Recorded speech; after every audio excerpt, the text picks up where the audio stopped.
Hey folks, I just had a few minutes to spare and I thought I would spend a little bit of time talking about a subject that I wrote about in my blog recently. The subject in question is even-handedness, and that's just a kind of a high-minded way to say making sure that the way you deal with people is the same from one person to another. Not, when you know that people are different, you treat them differently, but before you find out who somebody is, and even when you know who somebody is, there's this problem, and the problem is that lots of people tend to have biases towards other individuals that are not based in fact.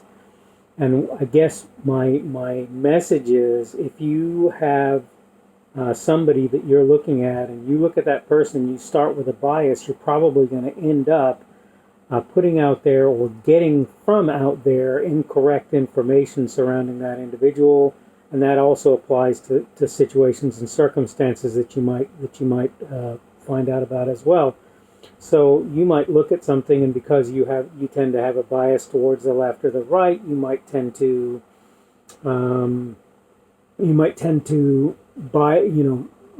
look for things that actually support the bias that you have with regard to that particular thing, and that's a problem, and we all do it. It's not something we don't all do, but it's something that we really need to fight and keep from being our standard, you could say mode of operation, right? We need to get to the point where when we look at things, we're really trying to figure out what is actually going on, who we're actually talking about, what's real and what's not. We need to cut through the nonsense and try and find ways to make it so that when we look at things, we're presenting the most even view. Because if you don't, the very first thing that's going to happen is you're going to have people look at whatever you say and do, and they're going to decide that you're biased in a particular direction, and the result is going to be that they're going to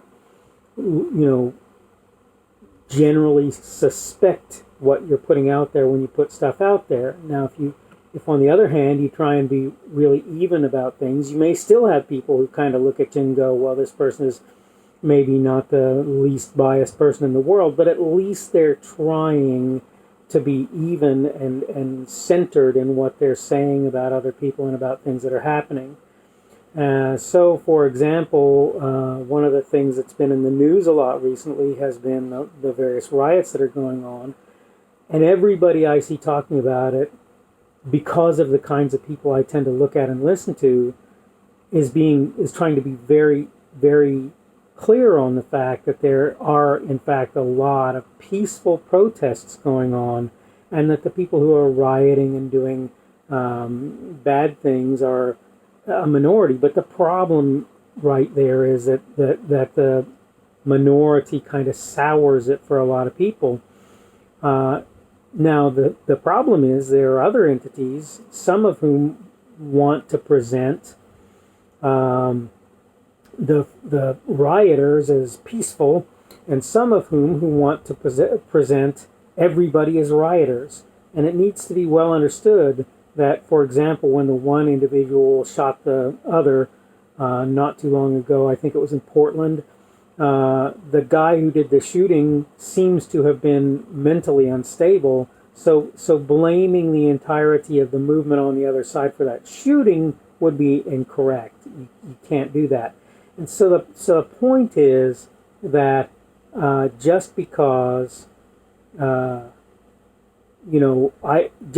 have a narrative that I can push that says, well, this guy shot this other guy, and this guy claimed to belong to this group, and that guy claimed to belong to that group, it must be that there's an all-out civil war going on, or that even between these two groups there's a war or a conflict going on. And I'm not saying there's no conflict, but I am saying there's not a war as such. They're just individuals who are acting in bad ways.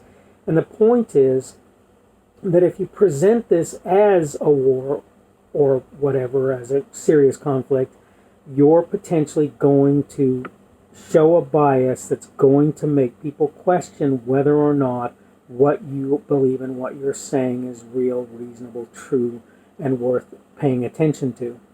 I guess that's pretty much what I wanted to say in this video. I hope you're having a good day, and hopefully you'll watch another one of my videos soon. Thank you very much. Have a good day. Bye.